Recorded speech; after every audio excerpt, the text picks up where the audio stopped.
자, 지난 시간에 전도 선언까지 공부를 했고요. 전도 선언, 여기 전도까지 공부했고, 그 다음에 이제 신속한 교단의 성장을 해서 이제 초기 교단이 얼마나 빠르게 성장해 나갔는가 그 내용들을 좀 살펴보겠습니다. 그림이 아주 굉장히 잘 그려진 부처님 생애에 대한 그림이 있어서 그림이 있는 것들은 좀 추가해 놨습니다. 자, 이 그림, 이게 코브라인데, 동룡이라고 하는데, 킹 코브라 같아요. 자, 이제 어쨌든 초기 교단이 급속도로 성장해간 배경에는 열반을 체험한 아라한들의 적극적인 전도 활동이 있었기 때문이다. 부처님도 열심히 전도하셨지만 아라한들의 전도 활동이 또 중요한 역할을 했다. 이런 얘기입니다.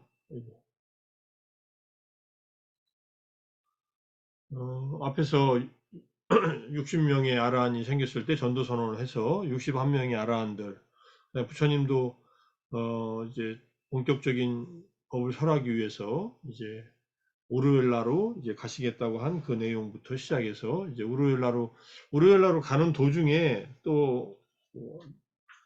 어, 또 다른 사람들을 받다 왔기 왕자를 제도하다라는 의미의 내용이 있는데, 어쨌든 이들도 전부 다 아란이 된 얘기들이 있습니다. 30명의 왕자들이 전부 출가해가지고 카파시카 숲에서 머물고 계실 때 우르엘라로 가는 도중에 이제 왕자 30명이 부인들을 데리고 놀러 나왔다가 이제 벌어진 일이 있었는데, 뭐 그 얘기는 이제 생략하고, 어쨌든 도중에 오다가도 사람들을 제도하시고, 그 다음에 마가다국의 유명한 종교인 빈비사라 왕의 왕사라고 하는데, 이 까사파 삼형제의 우르벨라 까사파가, 제가 아직 확인을 못해서 이렇게 가로칠 속에 쳐놨습니다. 이 얘기는 이제 강묵스님이 이 불의 비유경을 설명하시다가 최근에 초기불교 강의하신 게 인터넷에 막 떠 있는데, 그걸 보다 보니까 이 까사파 삼형제가 마가다 빈비사라 왕의 왕사라고 하는데, 딱 그 왕사라고 한 내용을 아주 정확하게 제가 확인을 못해서, 뒤에 이제 DPPN 빨리 고유명사 사전에서도 아직 발견을 못한 것 같아요. 한번 더 보겠습니다. 그래서 가로 속에 넣어놨고요. 이 삼형제를 교화를 하고 그 다음에 이제 왕사성으로 들어가려고 이들을 만납니다. 그래서 이제 동룡 이 삼형제는 부처님을 맞이하긴 했는데 재워주지 못한다고 하니까 하룻밤만 쉬어가자 해서 이 동룡이 있는 동굴 속으로 들어가서 쉬라고, 그럼 이 동룡에게 잡아먹히겠지 하는 생각으로 들여보냈는데 이 동룡하고 한판 겨뤄가지고 이기십니다. 부처님이 뱀하고 싸워서 이겼다는 게 좀 그렇지만은 이제 이 불을 섬기는 바라무니였는데, 불을 섬기는 결발회도는 머리를 이렇게 묶어가지고 깎지 않고 닦지도 않고 묶어가지고 이렇게 수행하는 사람들, 우르웰라 카사파가 500명, 나디 카사파가 300명, 가야 카사파, 이게 3형제입니다. 모두 앞에 1000명의 제자가 있었다.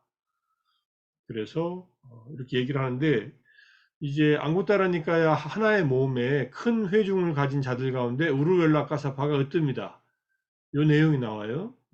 그래서 여기에 우르웰라 카사파 존자는 우리에게 가섭 삼형제, 직역하면 엉킨머리 삼형제라고, 떼바띠까 자틸라라고 해서 알려진 세 명의 외도 가운데 맏형이다. 주님께서 육룡 고행을 하신 우르웰라의 네란자나 강의 언덕에 살고 있었다. 맏형인 우르웰라 카사파 500명, 300명, 200명을 거느리고 있었는데 불을 섬기는 자들이었다. 그래서 부처님께서는 우르웰라 거처로 가서 그가 섬기던 사나운 용 나가라고 되어 있고요.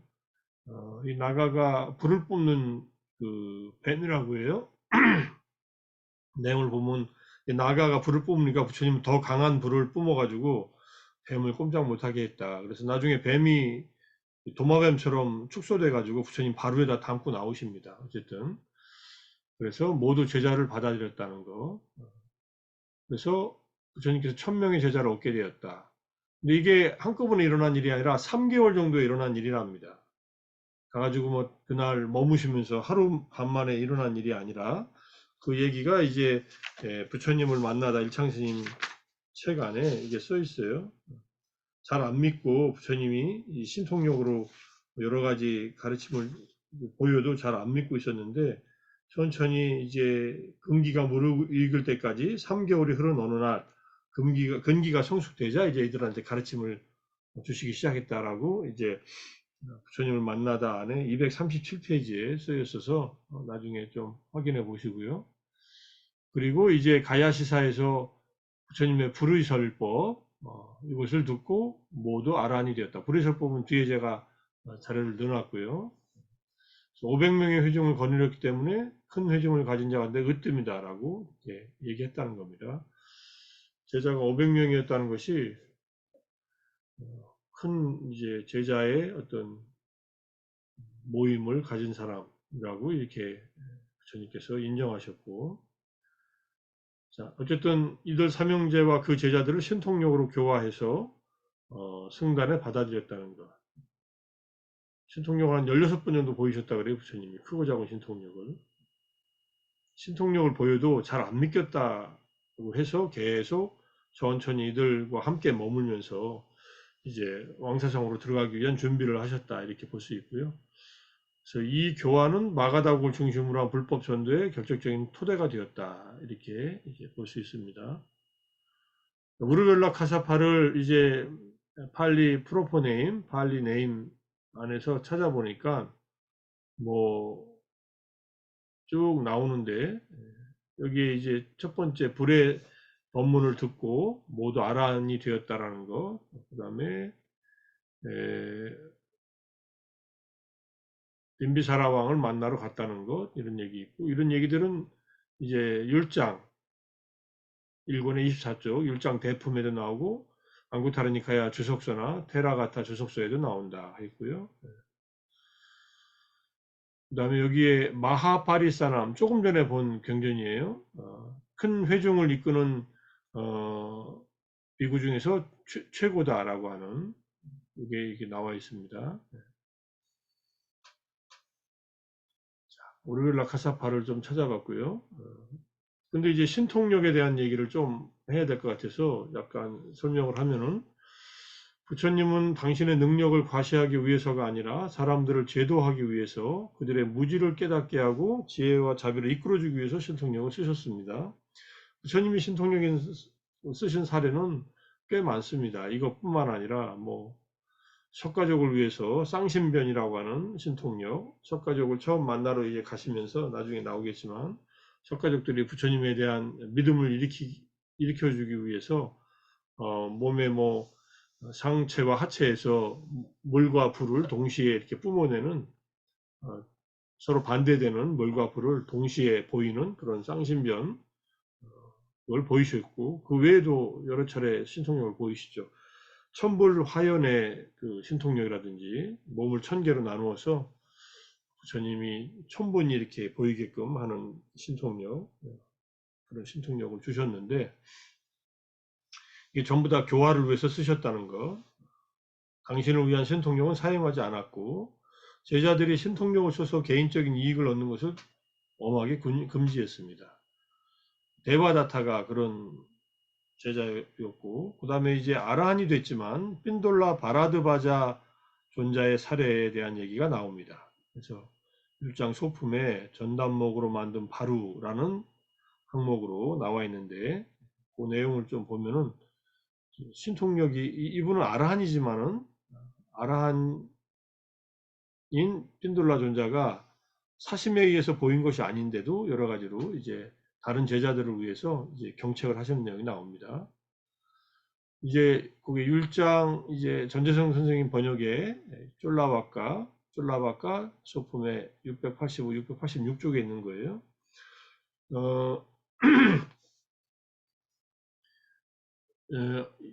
이제 핀돌라 존자께서 이제 부처님이 계시던 그곳인데, 라자가의 부호의 바루를 이제 내려서 가졌는데, 이 부호가 라자가 왕사성에서 긴 대나무 장대 끄트물에다가 전단양 바루를 거기다 매달아 놓고서 누구든지 신통력 있는 사람 가져가라고 하니까 육사 외도가 한 명씩 전부 다 자기들이 신통력 있다고 와서 그걸 달라 그래요, 바루를. 그러니까는 저기 다 매달아 놨으니까 알아서 가져가라고 이렇게 얘기를 합니다. 그러니까 아무도 못 가져가요. 마침 이제 핀돌라 바라드바자 바라문이 마하 모칼라나 존재하고 둘이서 같이 이제 그 장소에 있었는데, 이들에게 불법의 어떤 그런 뛰어남을 보여주기 위해서 먼저 핀돌라 존자가 모칼라나 존자한테 존자께서 신통력이 위대하시니까 존자가 직접 가져오라고 하니까, 모칼라나 존자가 핀돌라 존자도 대신통력이 있으니까 존자가 가져오라고 이렇게 얘기를 합니다. 그래가지고 펜도라 전자가 신통력으로 올라가서 그걸 바로를 가지고 내려와서 라자가 뭐 시내를 이렇게 세 바퀴 돌았다고 그래요. 바위를 타고 돌았다는 얘기도 있고. 그래서 이제 그 얘기로 이제 사람들이 놀래가지고 저렇게 훌륭한 응? 신통력이 있는 스님이 있다고 해가지고 부처님을 이 펜돌라 존자하고 모칼라나 존자를 따라서 이제 온 거예요. 사람들이 왁자지껄하며 존자 뺀돌라 바라드 바자의 뒤를 따라다녔다고 하니까 부처님께서 이제 수행승들을 다 모아서 뺀돌라 바라드 바자에게 물었어요. 이게 이제 1장 대품 2권의 112쪽이라는 뜻이에요. 112는. 바라드 바자여, 그대가 라자가시의 부호의 바루를 내려서 가진 것이 사실인가? 사실입니다. 그대는 그러니까 부처님께서 견책했다 해서 적절하지 않고 자연스럽지 않고 알맞지 않고 수행자의 삶이 아니고 부당하고 해서는 안 될 일을 행한 것이다. 비속한 나무는 사실 아니에요. 전단향 나무는 굉장히 비싼 이제 약재로 쓰이는 나무입니다. 향으로도 만들고 샌달우드라고 해서 굉장히 비싸요. 나무 자체가 지금도 비싼데, 그 나무로 만든 바루 때문에 제가자들에게 인간을 뛰어넘는 원리로서의 신통변화를 보여주는가. 이게 원리라는 말은 법입니다. 그러니까는 신통변화는 보통 사람들은 가지고 있지 않으니까. 그래서 바루 때문에 제가자에게 이런 걸 보여주었으니, 그것은 아직 청정한 믿음이 없는 자를 청정한 믿음으로 이끌고 이미 청정한 믿음이 있는 자를 더욱더 청정한 믿음으로 이끄는 것이 아니다. 바라드바자여, 그것은 오히려 아직 청정한 믿음이 없는 자를 불신으로 이끌고 이미 청정한 믿음이 있는 자 가운데 어떤 자들을 타락시키는 것이다.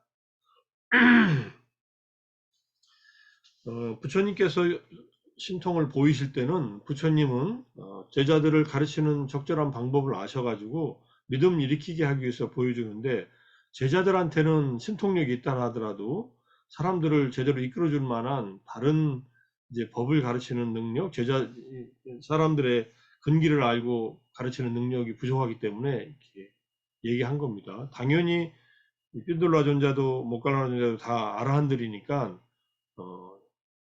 뭐 나름대로의 교화력은 있었겠지만, 그래서 이제 주의를 주고 나서 그 다음에 제가자들에게 인간을 뛰어넘는 법으로서 신통변화를 보여주어서는 안 된다. 보여주면 악작죄가 된다. 악작죄는 참여하면 없어지는 죄이기는 합니다. 신통변화를 보여주지 말라 이렇게 얘기를 합니다.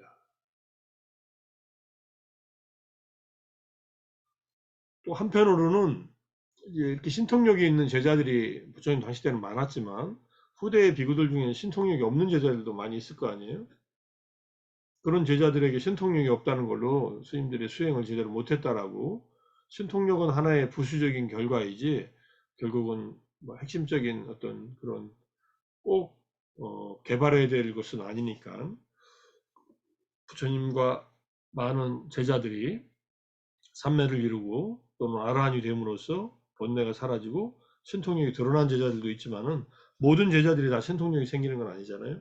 이 예와 또 하나의 예는 제가 일단 써놓지는 않았지만, 이제 기근이 들었어요. 부처님이 사시던 곳에서. 그러니까 모칼라나 존자가 부처님에게 세존이시여, 제가 신통력으로 비구들을 좀 이끌고 풍년이 든 곳에 가서 탁발해 가지고 와서 여기 지금 먹을 것도 없는데, 그리고 같이 음식을 먹으면 안 되겠습니까? 하니까는 그렇게 못하게 합니다, 부처님이. 그리고 그 당시에 가뭄으로 보리죽, 말들에게 먹일 보리, 보리를 삶아서 이렇게 말에게 주나 봐요.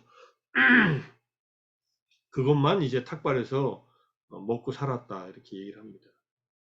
그렇게 한철을 사셨대요. 그러니까 신통력으로 이렇게 탁발을 갈 때 쓰거나 이렇게 하지 말라. 미얀마나 뭐 이런데 태국이나 이런 데서 때에 따라서 차를 타고 가는 경우는 있어요. 탁발하러. 그 다음에 스리랑카에는 섬에 사는 스님들이 탁발하기 위해서 배를 타고 이제 마을 쪽으로 와서 배를 타고 이렇게 탁발하는 경우는 있어요. 신통력은 아니니까. 그래서 이렇게 신통 변화가 일어나는 일은 뭐 수행해서 얻어지는 결과이지만은 제가자들한테 뭔가를 얻기 위해서 그렇게 보이지 말라 이렇게 얘기를 한 겁니다. 이때 만약 안 보였으면은 뭐 언젠가는 보여서 또 이렇게 했겠지만은 바라드와자 이분은 아라한이기 때문에 자기의 개인적인 목적을 위해서 이것을 하지 않은 것을 부처님이 아시면서 이렇게 얘기를 하시는 거예요. 나라한들도 그 다른 사람들의 근기를 알고 그 사람들의 적절한 가르침을 주는 방법을 다 아는 것은 아니니까 보시면 될 것 같습니다. 교수님, 예, 여기 악작제라는 게 있는데 그 부처님께서 어떤 제의 종류에 대해서 설하신 본문이나 어떤 글이 있는가요? 율장에 있어요. 율장에 있습니다. 율장 이렇게 이게 쫄라와까라는 율장에 이만큼 두꺼워요. 엄청 두꺼워. 율장 전재승 선생님이 다 번역해 놨고요. 어, 이제 기본적으로 계율은 이제 지켜야 될 율이 몇 가지가 있냐면 여기에 지금 21페이지 해제에 있는데 승단 추방죄, 바라지죄가 있고요. 바라지가 이것은 살인했거나 도둑질했거나 그다음에 음행을 했거나 성행위를 했거나 그다음에 이제 거짓말을 했을 경우에 그 예, 거짓말이 깨닫지 못했는데 깨달았다고 하거나 또는 이제 신통력이 없는데 신통력이 있다고 하거나 이러면 승단에 추방돼요.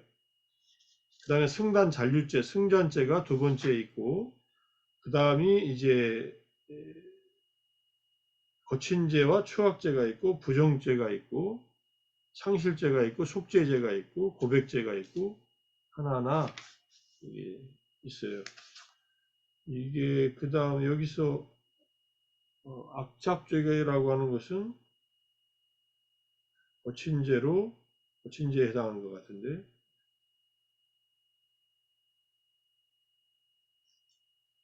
일죄 어쨌든 요거는 이제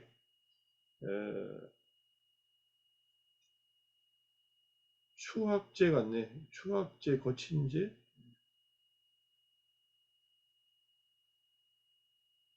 추악죄도 아니네. 악착은 아마 가벼운 죄예요. 가벼운 잘못이에요. 악착. 대가자들에 관해서는 제가자들은 없어요. 없습니다. 예, 예, 제가자들은 그냥 오개를 깨도 또 받아주고 또 가르침을 주고 그래요. 아, 제가자들은 승단에 쫓겨나는 제가자들은 예, 출간 아니, 제자들이 아니니까 쫓겨날 데가 없어요. 그러니까 절에 오지 말라고 하는 경우도 없고 예컨대 저기 왜 아자타사투 왕자 빈비사라 왕의 아들이 아버지를 죽였잖아요. 그건 오욕죄라고 해서 그런데도 부처님 찾아오니까 부처님 맞이해서 법문을 해주시잖아요. 제가자의 경우에는 이렇게 오개를 지키라고는 하지만 깼을 경우에 그 주는 어떤 그런 벌 같은 게 없습니다. 실제로 승단에서 또 지키라고 그러고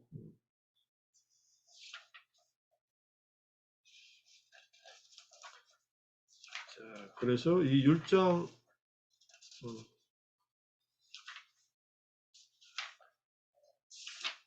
율장이 전부 다 이제 그런 어떤 계율이 어떻게 정해졌는가 하는 그런 내용들로 주로 되어 있으니까.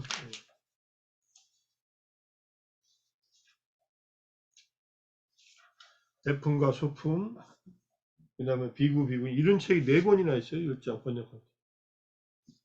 이런 책이라는 게 한 150페이지 되는 게 총 4권. 비구에 비구니게 해가지고. 비구계인데, 한번 볼게요.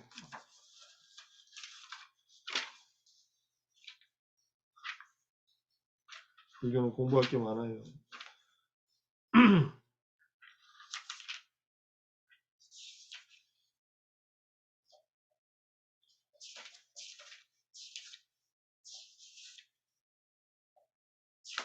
숙제법, 고백제법, 청약제법, 율제법.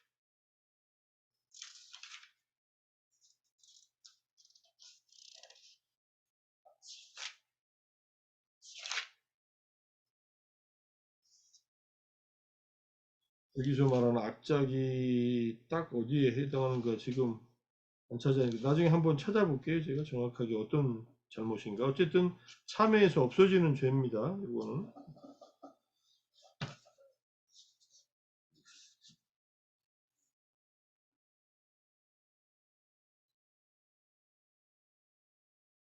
근데 이게 신통력으로 뭐 잘못한 일도 없어요. 그냥 불교라고 하는 것을 그 지역, 그 왕사성 안에서 그 바라문한테 그걸 보여주면서 이제 불법에 믿음을 일으키게 하려고 했는데, 의도는 그랬는데, 의도와 달리 사람들이, 야, 대단한 이제 신통력을 가진 사람이 나타났다고 해서 겉모양만 보고 따른다는 거예요.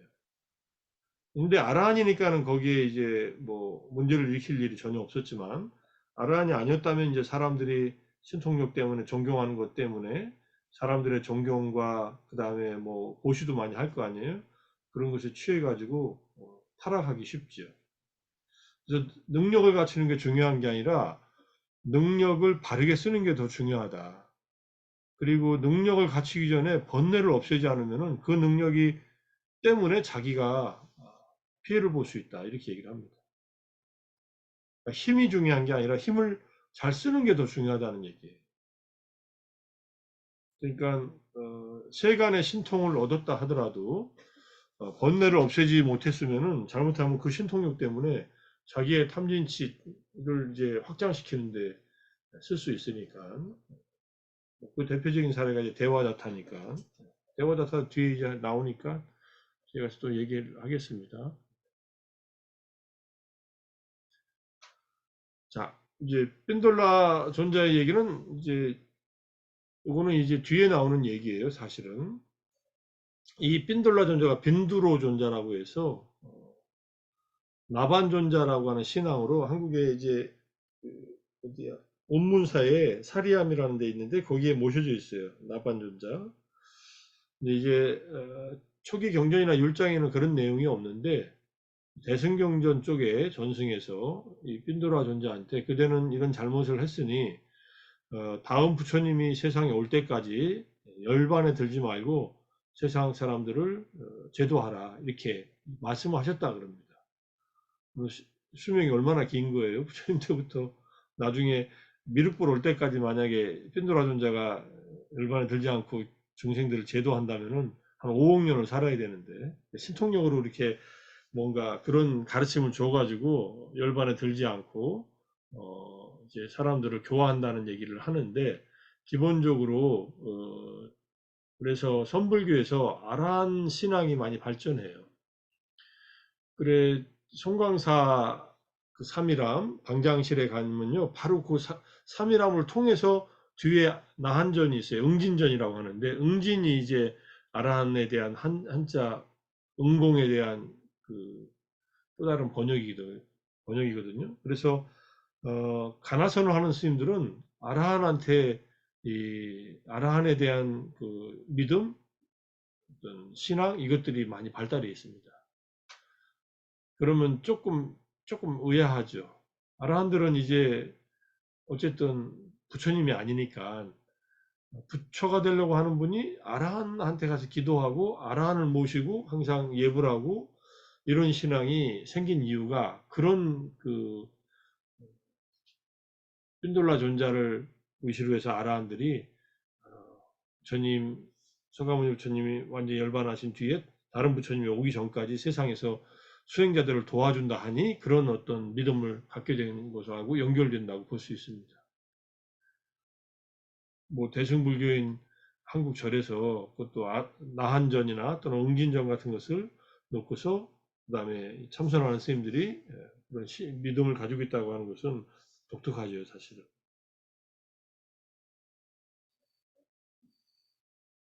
그래서 절에 가셔서 나한전 있으면 가서 인사를 드리세요.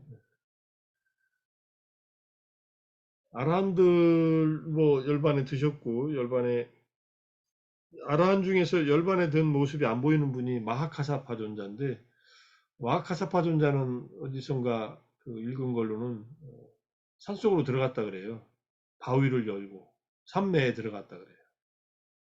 다음 이제 미륵보로 오실 때까지 산이 5억 년 동안 산에 들어가서 가만히 앉아 있는 마치 손오공 같이. 손오공 같은 것은 아니고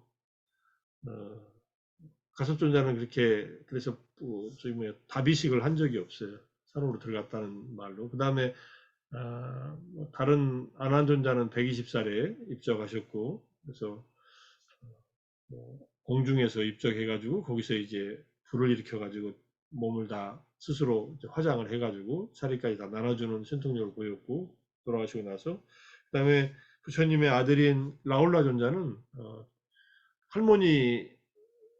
할머니는 이제 도솔천에 있지만은 그 제석천 거기에 올라가서 천상에서 그 열반에 들었다는 얘기가 나옵니다. 성도해가지고 십몇 년을 잠을 안 자고 지냈다는 것까지 기록이 있는데 12년인가 13년을 그럼 성도를 20살에 했으니까 33세까지 살다가 그 다음에 이제 한 적이 없어요. 근데 어디서 제가 그것도 본 거지만 지금 그것도 뭐 DPPN 빨리 그 고유명사 사전에 어디서 나올지 모르겠지만은 제 기억으로는 천상에서 완전한 열반에 들었다.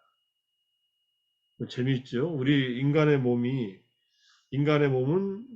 보통 천상에 갈 때 이 몸을 가지고 가는 게 아니라 몸을 여기다 두고서 마음으로 만든 몸으로 가거든요. 부처님도 그렇게 하셨고. 근데 거기서 완전한 열반에 들어가지고 지상에 있는 몸은 어떻게 됐는지 그런 내용들은 잘 나오진 않습니다.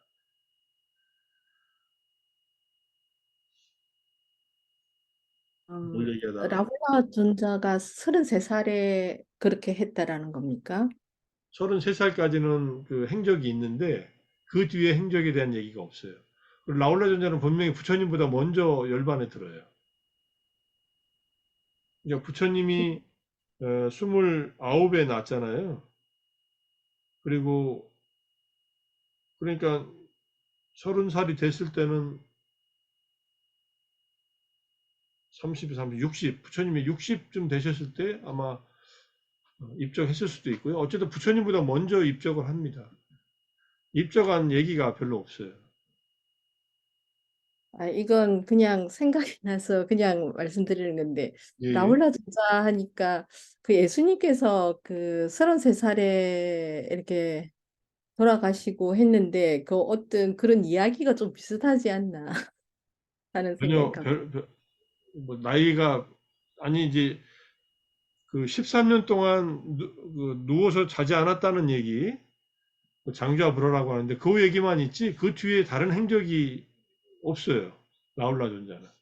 근데 이제 예수님은 뭐 33살에 여러 사람 앞에서 활동하다가 이렇게 가셨으니까 라울라 존자는 그래서 조용히 사시다가 가신 것 같아요. 아무래도 부처님의 아들이니까 깨닫기 전에는 부처님이 가르침을 많이 줍니다.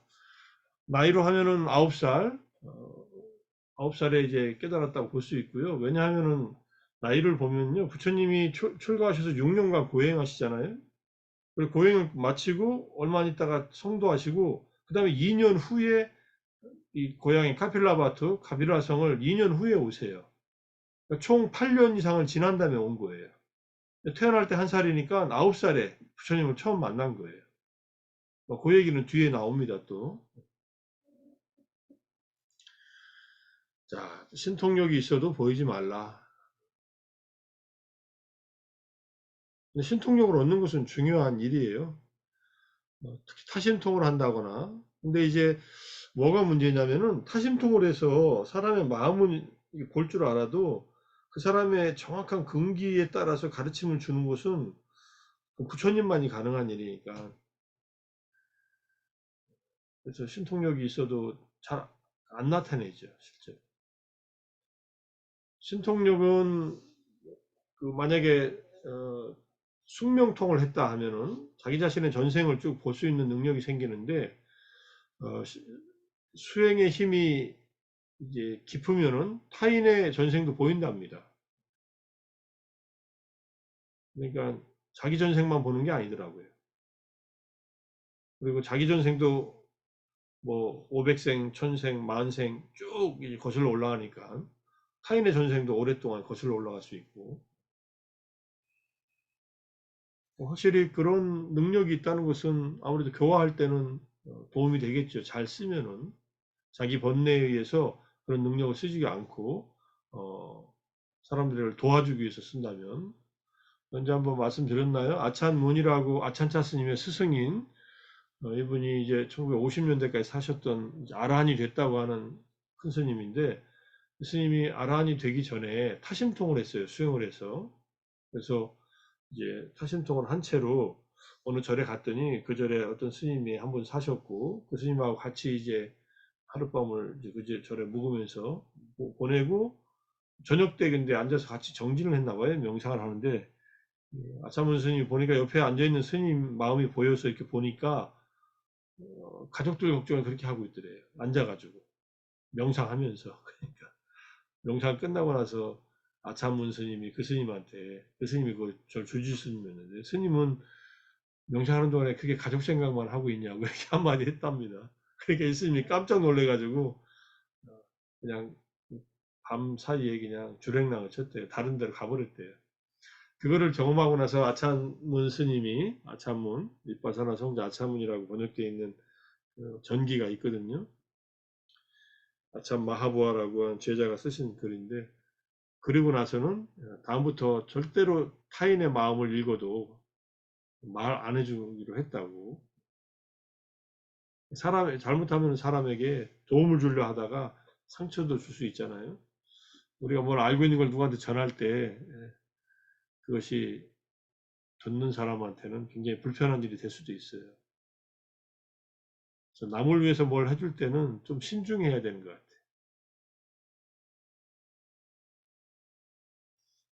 해주는 건 좋은 일인데 모르면은 뭐 좋은 일을 하면 되는데 그게 잘 안 먹힐 때도 많이 있습니다. 자, 이제 불의 본문에 대한 얘기 말씀드리겠습니다. 불을 섬기던 제자들에게 세상은 불타고 있다고 본문하셨다. 이게 상유타 니카야 35번째 상유타. 이게 육군 6가지 감각 기관에 대한 상유타 28번째 경에 불타오름경이 있어요. 우리말 번역으로 강무승이 번역한 4권 120에서 123쪽이 있고요. 그 뒤에다 다 달아놨으니까. 그래서 탐욕과 성냄과 어리석음이라는 불에 의해서 안이비 설신의 6감각과 색성한 미촉법 6감각 대상이 모두 불타고 있다는 내용. 이 법문을 들은 후에 탐진치를 벗어나 아란이 됩니다. 자, 경의 내용을 보면요. 불타오름경에서 세종께서는 비구승가와 함께 가야에서 가야시사에 머무셨다. 32번 각주 보면은 부처님께서 성도지인 보드가야 가까이 있는 고도이며 힌두교 7대 성지 하나이다. 보드가야와 가야는 약간 떨어져 있어요. 보드가야와 가야. 가야시사는 가야 근처에 있는 언덕이다. 여기서 대화 잤다가 승단을 분열시킨 곳이기도 하다. 자, 비구들이여라고 비구들을 불러서 말씀하셨다. 일체는 불타오르고 있다. 어떤 일체가 불타오르고 있는가? 눈, 형색, 그 다음에 눈의 아르마리, 안식, 그 다음에 안촉에서 생겨난 느낌까지. 여기까지만 얘기하세요. 눈, 육군, 육경, 육식, 육촉, 육수까지. 느낌까지 불타오르고 있다는 건데 무엇에 의해 불타오르고 있는가? 탐진치에 의해서 태어남과 늙음, 죽음과 탄식, 근심, 탄식, 육체적 고통, 정신적 고통, 절망. 이건 고통이고요. 앞에는 고통의 원인이고 탐진치라는 고통의 근본 원인과 그 다음에 그것으로 인해서 생긴 고통, 생로사 등등의 고통 이것으로 불타오르고 있어요. 그 다음에 눈, 귀, 코, 혀, 몸, 마음까지 다 얘기하고 그 다음에 이제 중간에 뭐 3번 뒤에 있고 4번까지 생략하고 페이지가 좀 적어서 그 다음에 염호하면서 탐욕이 빗발이고 탐욕이 빗발해서 해탈한다. 해탈하면 해탈했다는 지혜가 있다. 태어남은 다 했다. 청정범행은 성취되었다. 할 일을 다 해마쳤다. 다시는 어떤 존재로도 돌아오지 않을 것이다라고 꿰뚫어 안다라고 법문하시니까 비구들은 흡족한 마음으로 세전의 말씀을 크게 기뻐하고 이 상세한 설명이 설해졌을 때 그 비구 승가는 취착이 없어져서 번뇌들로부터 마음이 해탈했다. 이 비구 승가가 1000명의 그 가섭 삼형제의 1000명의 제자들입니다.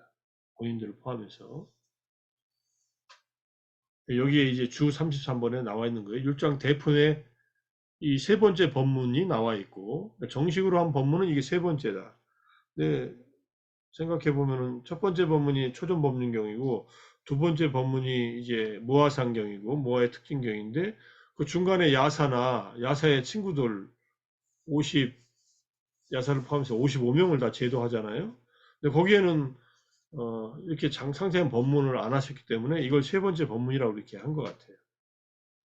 아까 말씀드린 그 바다와끼 왕자들도 제도했을 때 말로 제도했을 거 아니에요. 뭔가 법문을 했을 건데 그것도 이 법문으로 이제 치지 않고 여기서 말하는 이 법문을 이제 세 번째 법문이다라고 율장에서는 이렇게 기록하고 있습니다.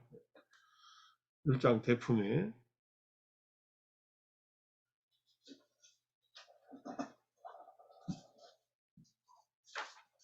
율장 대품에 몇 페이지인가 한번 볼까요?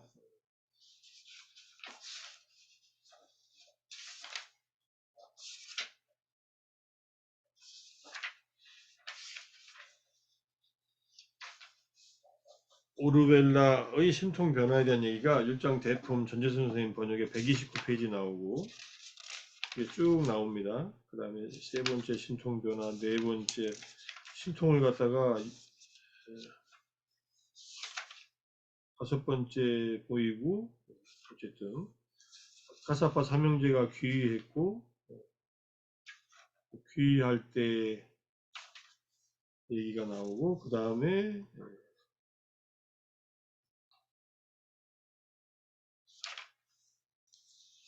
불의 법문이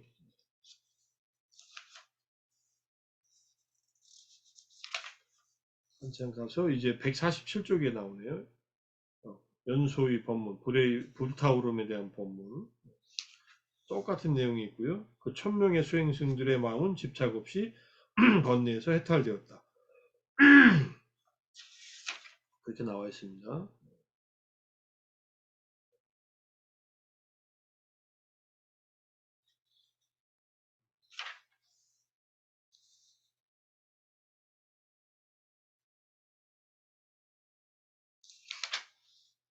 그 다음에 이제 빈비사라왕을 만나러 들어가는 얘기가 150페이지부터 나옵니다. 어쨌든 법문을 듣고 이렇게 알아야 되는 경우는 이미 뭐 이 100명의 수행자들은 부처님 만나기 전부터 수행을 했던 사람들이고 그리고 계속 3개월 동안 지내다가 다들 제자가 되고 나서 그 다음에 이제 출발해 가지고 마가다로 가는 길에 도중에 설한 거예요. 가야 시사에서.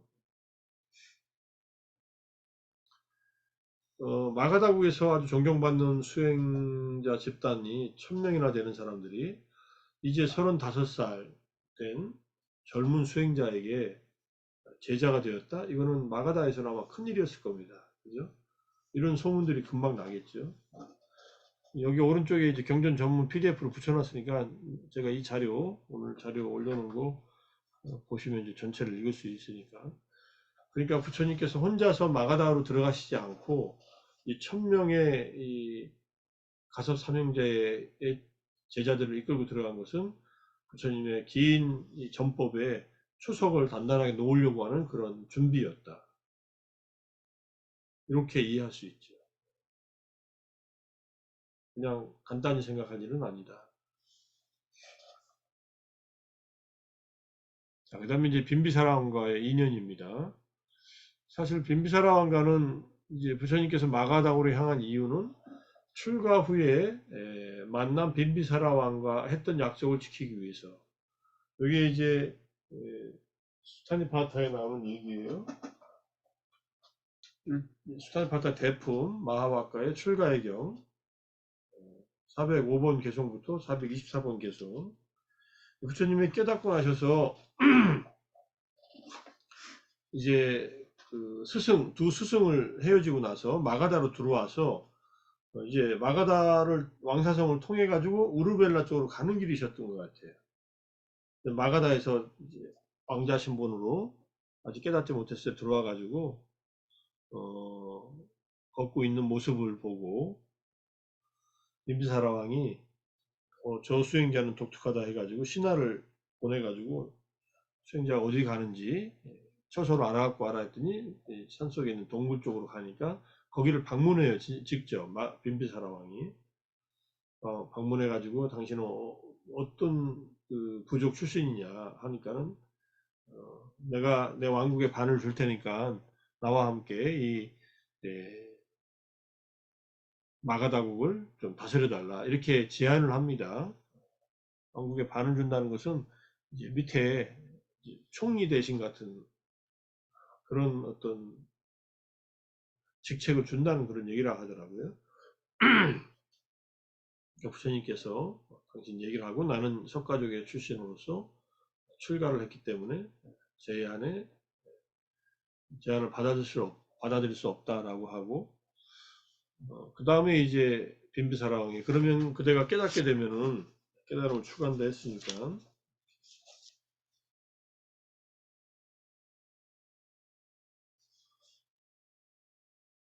여기서 여기까지는 나오지 않네요. 세종께서 왕의 사신 빈비사라 왕이 당신은 아직 어리고 젊습니다. 첫싹이 트고 있는 청년입니다. 용모가 수려하니 고귀한 왕족 태생인 것 같습니다. 서로 이제 만나서 토끼의 무리가 시중드는 위풍당당한 군대를 정렬하여 당신께 선물을 드리려 하니 묻건대 당신의 태생을 밝혀주십시오.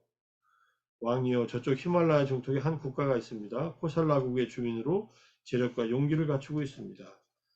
코살라의 속국이었기 때문에 이렇게 말씀하셨고요.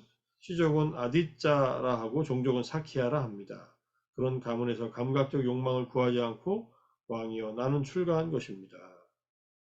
감각적 쾌락의 욕망에서의 재난을 살피고 그것에서 벗어남을 안온으로 보고 나는 정진하러 가는 것입니다. 내 마음은 이것에 기뻐하고 있습니다. 이렇게 끝나는데 이제 율장 대프면은 요 내용이 이제 자세하게 더 나온다는 거예요.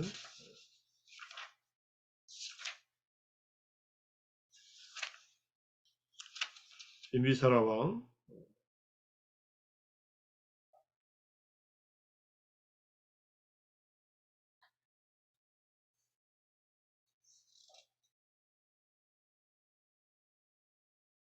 이제 율장 대품 150쪽에 이거는 이제 저기죠. 율장 대품에 나오는 빈비사라 왕은 이게 율장 대품은 깨달음을 이룬 때부터 기록이 되어 있어요. 그러니까 수타니파하테에 있던 얘기는 있진 않아요, 여기에는. 부처님께서 나타나셨다고 해서 이제 부처님을 만나러 간 얘기가 이제 율장 대품의 빈비사라 왕의 기위에 대한 이야기에서 나오죠.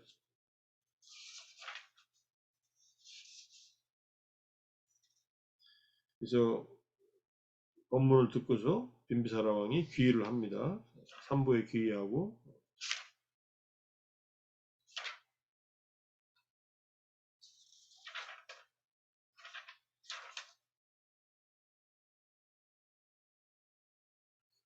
태자였을 때 5가지 소원이 있었는데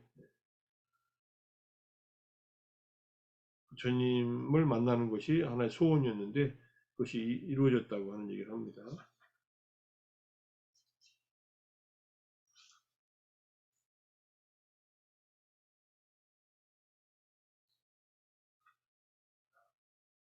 그래서 빈비사람과의 약속이 있었고 약속을 이제 지키러 왔다. 이때 이제 헤어지고 나서 아이고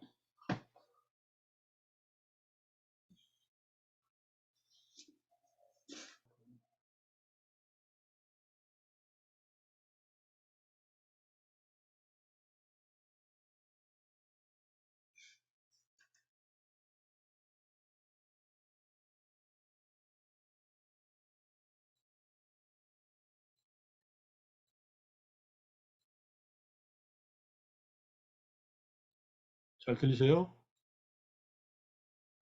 지금 잠깐 뭐가 꺼졌었어. 자, 마가다국이 당시 종교와 문화의 중심지였기 때문에 이제 빈비사랑을 만나러 들어왔다는 얘기. 자, 그건 이제 뒤에 가서 좀 더 얘기하겠습니다. 부처님과 빈비사랑과의 인연. 뒤에서 이 별 펼친 건 뒤에 더 설명한다는 얘기고, 최초의 사원 중림정사를 이제 기증했던 얘기. 여기서 한 해, 두 해 정도는 여기서 지내시죠. 사리푸타와 모칼라나 존자가 귀의했다는 얘기. 사리푸타 존자가 만난 아사지, 라자가의 이제 아사지가 오비구 중에 한 분이었고 마지막에 아란이 된 분인데 이분을 만나가지고 이제 이런 질문, 당신은 어떤 분을 스승으로 모시느냐, 누구의 법을 즐기고 있습니까? 질문하니까 아라한 아사지께서 원인에서 발생하는 그 모든 법들, 여러께서 그 원인을 밝혀주셨네. 그것들의 소멸에 대해서 말하셨나니 이것이 대사원의 가르침이네. 이게 연기 법성인데 이걸 듣고서 이제 수타원이 됩니다. 이걸 듣자마자 바로 그 자리에 수타원이 돼요. 사리푸타 존자는. 이 개성을 이제 목갈라나 존자한테 얘기해 주니까 목갈라나 존자도 수타원이 되고 그 다음에 이제 산자야의 제자 250명과 함께 전부가 같이 출가하죠. 그런 얘기가 나오고 뒤에 좀 자세히 다루겠습니다. 마카사파가 출가합니다. 카사파 삼형제와 제자 1000명과 함께 마가다로 들어갔고 이 내용들이 이제 쭉 이제 좀 설명한 내용들이고요. 이 만남에서 첫 번째 부처님을 만난 왕사성에서 만난 이 빈비사라 왕은 가르침을 두고 수타원이 됐다 이렇게 얘기를 합니다. 그다음에 중림용사를 지어 기증한다. 수타원이 됐으니까 빈비사라 왕도 대단한 사람이죠. 전생부터 인연이 있었으니까. 그래서 아들 아자타사토 왕자에게 왕위를 빼앗기고 시해되기까지 37년간 부다와 승단의 강력한 후원자가 됐다. 부처님 성도하시고 45년간 법문을 설하셨는데 이 데바다타하고 아자타사토 왕이 이렇게 쿠데타를 일으킨 해가 부처님 열반하시기 7년인가 8년 전이에요. 8년 전이라고 해야겠죠. 그러니까 37년 동안 부처님과 승단의 강력한 후원자가 됩니다. 초기 이제 불교 교단이 퍼지는 데 있어서 이런 왕들의 귀의, 그다음에 거부들의 귀의가 많이 이제 안정적인 어떤 사원이 확보되는 데 있어서 도움이 된 건데 일단은 빈비사라 왕과 인연이 굉장히 지중했다는 것을 알 수 있고요.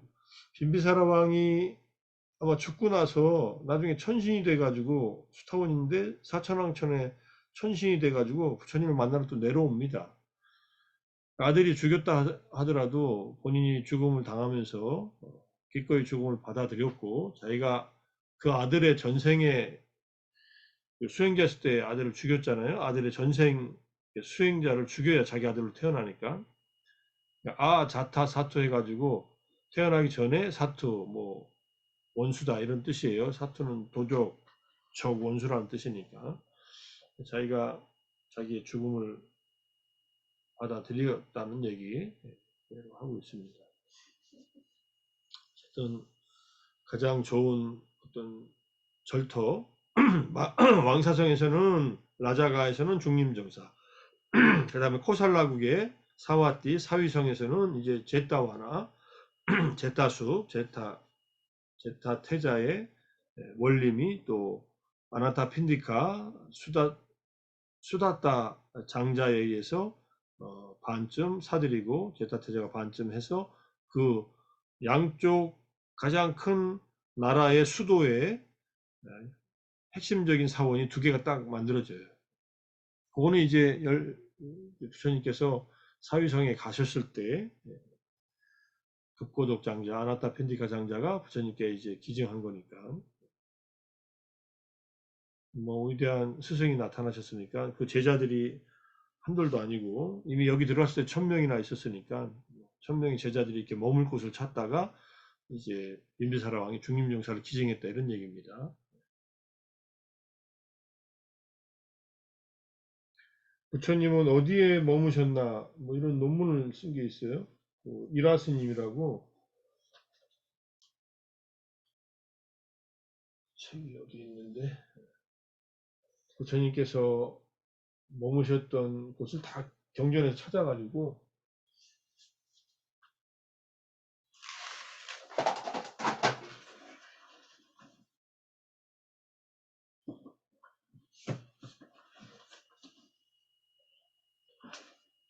이런 책이 있어요. 부처님은 어디에서 누구에게 어떻게 가르치셨나?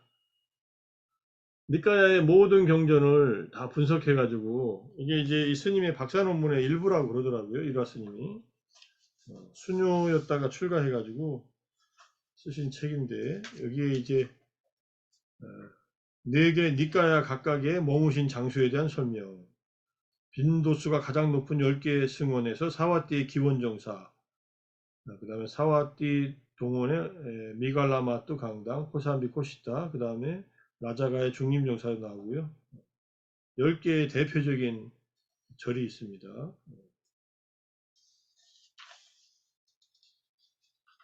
재미있는 논문으로 분석했어요. 그림, 사진도 많이 나오네요. 이게.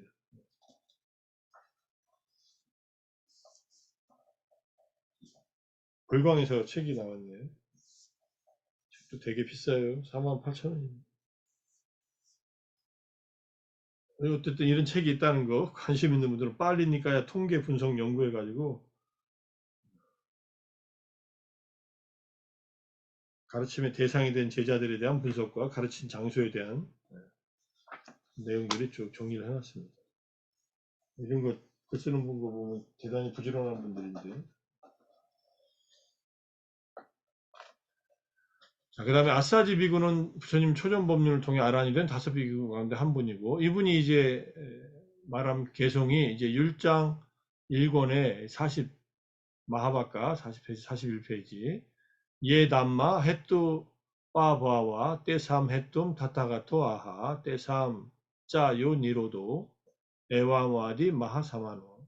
이 말을 이제 빨리로 이렇게 해서 사본율이나 이런 데서는 이제 한문으로 열애 설 2년생법, 역설 2년멸법, 약법 소인생, 열애 설 시인, 약법 소인멸, 대삼은 역설 차의, 사시 아사설 이렇게 해가지고 똑같은 거의 같은 내용이죠. 원인에서 발생하는 그 모든 법들 원인을 밝혀주셨고 원인만 밝힌 게 아니라 소멸도 말씀하셨다는 것 듣고서 이제 연기에 대한 이치, 그다음에 연기에 의해서 고통이 생겨나는 이치와 그다음에 조건이 사라지면은 그 고통도 사라진다는 것의 이치를 요 개성만 듣고 깨달았다는 거예요. 그래서 이 시는 붓다의 제자들이 첫 번째 성인의 경지를 체험하여 수타원 법의 눈을 얻을 때 이해하는 연기의 진리입니다. 이 시를 듣고 사리푸타 존자는 그 자리에서 법의 눈이 맑아져 수타원 소타반나가 되었고 사리푸타의 친구 종마고우죠. 어릴 때부터 먹갈라나에게 가서 이 시를 알려주자 먹갈라나 존자도 법의 눈을 얻게 되었고 그들이 속해 있던 산자야의 밑에 제자 250명과 함께 이 두 수제자의 산자의 수제자가 사리푸타 존자하고 먹갈라나 존자인데 마음에 안 들어도 그 밑에 있었던 거예요. 드디어 부처님을 만나서 깨달음을 얻고 이제 부처님한테 간다고 하니 250명의 제자 모두가 다 따라 나섰다. 그래서 산자야는 그 자리에서 피를 토했다.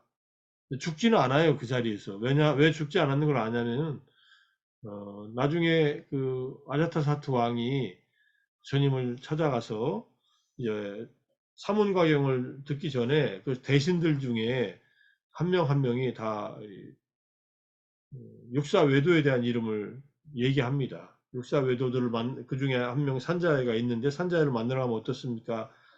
쭉 얘기를 하니까 이제 아자타사트 왕이 대답을 안 하고 있으니까 이제 지와카, 어이였던 지와카가 부처님을 뵈러 가시죠 하니까는 이제 따라 나섭니다. 그게 그때까지 살아있었다는 얘기예요.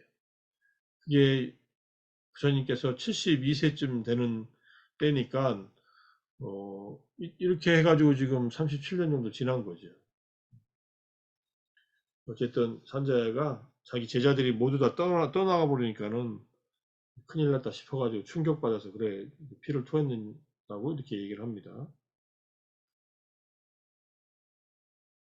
자, 그 다음에 사리푸타 모갈라나가 멀리서 오니까 이들이 이 사리푸타 존자와 모갈라나 존자가 두 명의 수제자, 수제자는 본래 한 명인데 쌍수제자 해가지고 두 명의 수제자가 될 것이라고 공언을 합니다.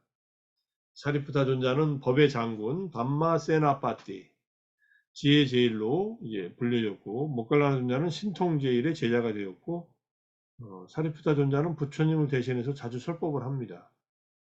주로 이제 부처님께서 허리가 좀 아프니 그대가 대신 법을 설하라 이렇게 해서 사리푸타 존자가 부처님 대신해서 제자 중에는 제일 많이 법문이 남아있죠.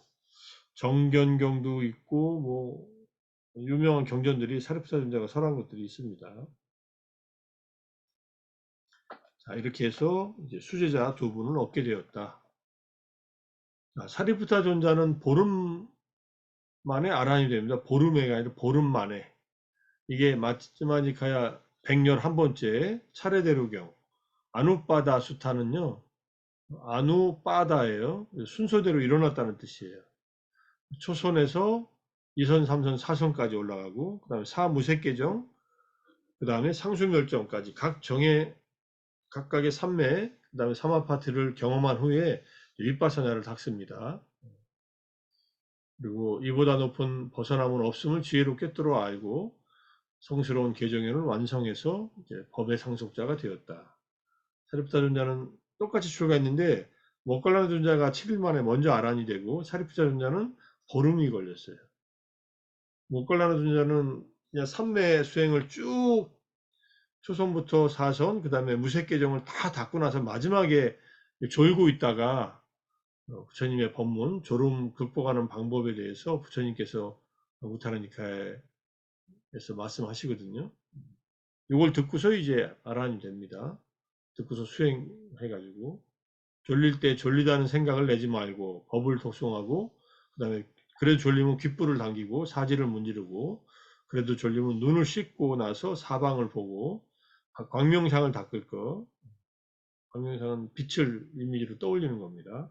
그래도 졸리면 걷기 명상을 하라. 걷기 명상도 실내에서 하다가 더 졸리면 밖으로 나가서 해라. 맑은 공기에서. 근데 졸리면은 맑은 공기가 뭐고 졸린 거 경험해 보셨죠? 졸린 거는 너무 졸리면은요. 걷다가 졸아요. 군인들 행군하다가 밤에 행군할 때요. 피곤해가지고 쓰러져가지고 논두렁에 한두 명 이렇게 쓰러져가지고 자도 몰라요. 다 아침에 돼가지고 이 사람은 아침에 깨어나고 알고 이제 부대에 도착한 이제 부대원들은 누가 사라졌다고 그때 알죠. 자다가 걷다가 졸다가 그냥 쓰러져 잔다 그래요. 지난 수요일 날 대구 갔다 오다 저도 대구에서 다 끝나고 8시 반에 출발했는데 여기 안성에 오면은 11시 반에 도착했어야 되는데 어, 내려갈 때는 괜찮았는데 올라올 때는 많이 졸리더라고요. 근데 결국은 중간에 세 번을 자면서 1시간씩 잔 것 같아요. 세 번을 자고서 여기 도착하니까 밤이 아니라 새벽 3시 50분이더라고요. 8시 반에 출발해서 9시 반, 10시 반, 11시 반. 3시간 20분 걸렸네. 아니지. 그때 왔어야 되는데 12시, 1시, 2시, 3시, 4시간. 중간에 역시 4시간 정도 잤어요. 아무리 자도 잠이 또 운전하면 또 졸리고 또 졸리고 참. 그래서 야 신기하다 이렇게 졸린 게. 그건 뭐 전날도 사실은 잠을 많이 안 잤거든요. 그리고 4시에 와가지고 이제 닦고서 바로 이제 4시 이제 5시부터 하는 명상 준비한다고 준비하고 그랬는데 이제 나이가 먹어서 그런가. 그 정도 운전하는 거 아무것도 아니라고 생각했는데 200km밖에 안 되는데 대구까지가 왕복 400km밖에 안 되는데 어쨌든 졸리면은 자야 된다. 저도 잤죠. 근데 자도 안 깨서 의자에서 자는 게 뭐 차 안에서 자는 게 별로 편치도 않고 그래서 그래도 무조건 자야 돼요. 그럴 때는 그거 진짜 졸린데 운전하다가 아주 대형 사고 나거든. 어디 가시다가 졸리면은 무조건 차를 안전한 데 세우고 차 또 그냥 갓길에다 세우면 안 되니까 휴게소나 이렇게 주차할 수 있는 공간에 세우고서 마지막 잔 데는 문경세제 밑에서 잤는데 거기는 차도 한 대도 없고 아무것도 없는 이렇게 주차장 같은데 길 옆에다 세우고 자는데 깜깜한 산속에서 혼자 자고 있더라고요. 불 다 끄고 자고 왔어. 뭐 잤다는 거 자랑하고 있네. 자, 그래서 나중에 이제 이 먹갈라나 존자가 왜 이렇게 졸고 있었냐면요. 수타원이 되고 출가하고 나서 6일 동안 잠을 안 자고 수행을 했어요. 마지막 날 이제 졸고 있었던 거예요. 그러니까 부처님께서 신통력으로 출장 가셔가지고 이렇게 이 졸고 있은 경우 설해간 다음에 어, 한잠 자고 일어나서 아란이 됩니다.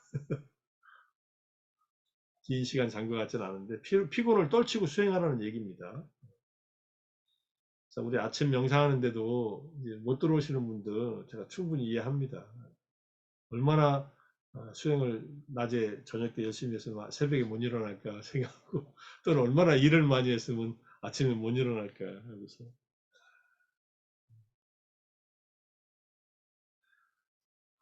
자, 그래서 목갈라노 존자는 선정을 타고 쭉 올라왔기 때문에 빨리 갔어요.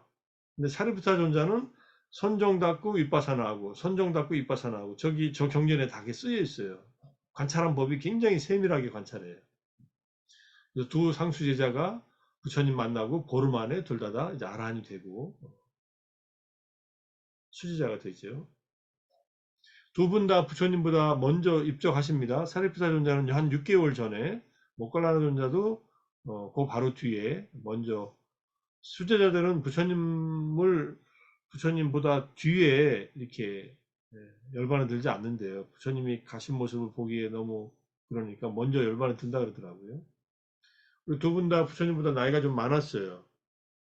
그러니까 많으면 한 4~5살 정도 많았던 것 같아요. 부처님이 80에 입적하셨고 이분들은 84, 5에 입적한 거죠. 자, 카사파 사명제와 그 제자 1000명, 그 다음에 산자의 제자 250명을 합치면 이게 1250명이 되고요. 이게 부처님의 이 비구 승가의 대표적인 모임이 됩니다. 금강경에 보면은 부처님께서 1250명의 비구와 함께 계셨다 이렇게 나오잖아요. 그 모티브를 가져온 거예요. 그건 이제 뒤에 또 나와요. 경전에. 요 경전에 나와요. 이 숫자 1250명이라는 숫자는 경전에서 자주 등장하는 비구 대중의 숫자로 유명한데 이게 대표 숫자예요. 이분들이 꼭 같이 뭉쳐 다니진 않아요. 부처님, 석가모니 부처님의 회중이 된다. 디가니카야 14권에 대전기경, 대전기경에 2권에 46쪽에 나옵니다. 이거는 비구들이여 지금 내 제자의 회중도 하나이다. 그것은 1250명의 비구들이고 이들도 모두 번뇌자 다한 자들이다. 이전에 과거 칠불에 대한 얘기를 쭉 하면서 윗바시 붓다는 비구들이 680만 명이었고 그 다음에 시키 붓다는 비구들이 8만 명이었고 한 회중의 비구들이 10만 명이었고 한 회중은 8만 명, 한 회중은 7만이었다. 이게 지금 680만, 10만, 8만 엄청나게 많은 숫자들이 적어도 십수만 명이 되는데 부처님은 이제 바로 이전에 카사파 세존도 비구들이 2만이었고 모두 아란이었는데 근데 이게 1250명만이 아란이 아니에요. 훨씬 아란은 많습니다. 실제로. 근데 이제 대표 모임 비구들의 회중 모임이 이 1250명이 되는 거예요. 카사파 삼형제의 제자 1000명, 산자와 야의 제자로서 모갈라나 존자하고 사리푸타 존자가 같이 출가한 250명, 1250명. 금강경에 똑같이 나오고 뭐 많은 경전에 나오니까요. 초기 경전에도 나오고. 교수님, 여기서 그 제자들이 1250명이 되었다라는 것은 한 상가를 이루어서 한 같이 있었던 건 아닌 그 것이죠. 초기에 부처님께서 마가다국에 처음 가셨을 때 이 1250명의 아라한이 이제 생긴 거죠. 여기에는 근데 마하카사파나 다른 제자들은 포함되어 있지 않아요. 근데 모임 중에 이렇게 집단으로 출가한 모임이 500, 300, 200, 1000, 그 다음에 250 이렇게 하고 1250명이 집단이 된 거예요. 그냥 비구 성가가 아라한이 된. 아, 그러니까 같은 한 곳에서 같이 그러니까 적어도 승가가 이때는 되었다라. 같이 계셨죠. 예, 예. 근데 그 뒤로 1250명이 또 모이고 안 모이고는 가끔가다 1250명이 나오니까 또 이렇게 이분들이 1250명으로 다시 모인 건지, 근데 아라한들은 뭐 따로 모이라고 하지는 않는데, 1250명이라는 숫자가 여러 번 나오니까, 주님의 대표적인 비구 아라한, 번뇌가 다한 아라한들의 대표 집단이다. 이렇게 보시면 되고요.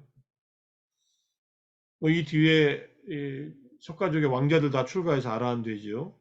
그 다음에 여기에 속해 있지 않은 앞에 60명의 아라한들이 있었잖아요. 그 다음에 또 앞에 30명의 아라한이 있었죠. 다 이분들 다 아라한이 된 거예요. 그분들은 흩어졌고 이분들은 같이 모여가지고 첫 번째 이제 중림정사에서 웰루바나에서 함께 지냈던 것 같아요. 이분들이 이게 그리고 이렇게 많은 아라한들이 이제 마가다국의 대표적인 수행자들과 이런 선자의 제자들이 다 출가한 것을 보고 많은 사람들이 이제 부처님에게 귀의하는 그런 계기가 됐으니까 중요한 비구 스님들의 모임이었다, 집합이었다 이렇게 볼 수 있죠.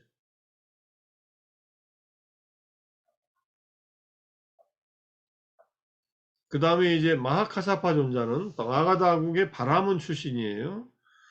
이 마하카사파 존자는 부모의 요청으로 결혼을 합니다. 출가하고 싶다는데 제발 결혼만 하고 그 다음에 네 맘대로 해라.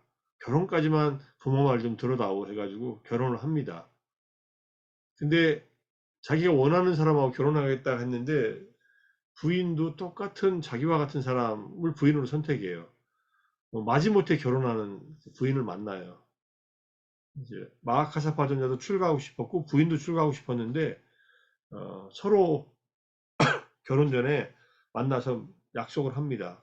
우리는 깨달음의 길로 갑시다. 근데 부모님의 이런 그 원하시는 게 있으니 그냥 결혼식만 합시다 해가지고 결혼식을 합니다. 그리고 결혼식을 한 다음에 두 분 다 부처님한테 찾아가가지고 부처님이 아니라 부모님한테 가가지고 부모님을 원해서 우리가 결혼을 했는데 이제 우리가 원하는 대로 하겠습니다 해가지고 둘이서 머리 깎고 출가해버려요. 자, 그 다음에 이제 출가해서 이제 마가다와 나란다 사이에서 부처님을 만납니다. 부처님을 보자마자 이분이 자신의 스승임을 알고 제자가 되어 8일 만에 아란이 됩니다. 마하카사파 존자는. 부처님이 마가다국에 머물 때 있었던 일이다. 마가다와 나란다 사이 그 중간에서 있었던 일이니까. 그래서 상유타 니카야나 빨리 고유명사 사전에 이렇게 나오고 그다음에 열애의 신체적인 특징인 32상 가운데 7가지를 갖춘 것으로도 유명합니다. 32상을 갖춘 얘기 이제 그 절 32상경 기가니카에 나온다고 얘기를 했는데 그 중에서 7가지를 갖췄고 마하카사파 존자가 선종에서는 특별한 인연이 있죠. 선종에서 부처님의 정법이 마하카사파 존자한테 전해졌다. 염화시중에 미소해가지고 부처님께서 연꽃을 이렇게 들었더니 마하카삽이 빙글에 웃었다. 근데 이런 에피소드는 여기 나오진 않는데 중요한 역할을 했던 건 사실이에요. 적어도 부처님께서 인면하신 후 완전히 열반에 드신 후에 초기 승단의 지도자 역할을 했다. 그리고 그래서 1차 결집을 주도합니다. 그래서 부처님께서 열반에 드셨는데 부처님 몸에 화장을 하려고 하는데 불이 안 붙는 거예요. 그러니까 부처님께서 마하카사파 존자가 도달할 때까지 기다리고 계신다. 돌아가신 분이 몸에 화장하려고 불을 붙였는데 불이 안 붙어요. 그래서 마하카사파 존자가 그때 저쪽 다른 쪽에 가 있다가 부처님께서 인멸하셨다는 소식을 이제 듣습니다. 어떤 나이 먹은 비구 스님은 드디어 잔소리하는 부처님이 가셨으니 이제 내 마음대로 해야 된다 막 이러고서 그러고서 이제 막 그런 얘기들을 마하카사파 존자가 들으면서 이제 온 거예요. 엄격한 수행, 두타행의 대가. 두타행은 이제 청정도론 제2장에 두타행이 나오는데 자발적 극빈의 수행 생활을 하는 겁니다. 최소한의 미니멀리즘의 궁극적인 실천이에요. 두타라는 것은 번뇌를 없애는 행위인데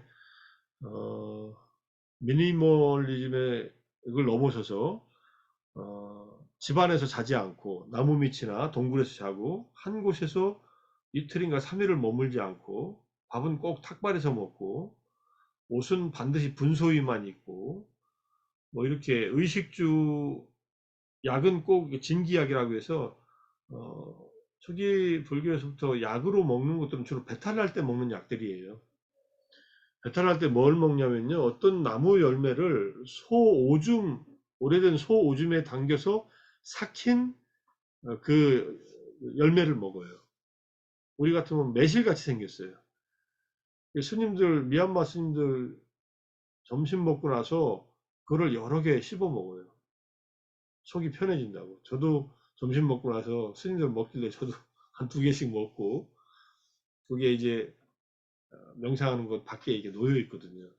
짭짤해요. 근데 그냥 복숭아, 파란 복숭아 먹는 그런 기분이에요.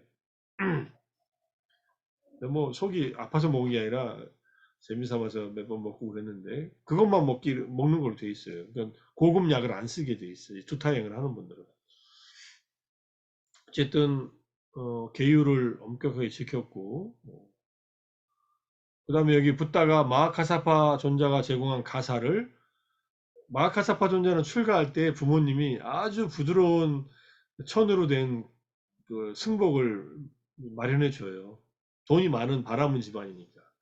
근데 그걸 갖다가 가사를 방석 대신 깔고 앉아요.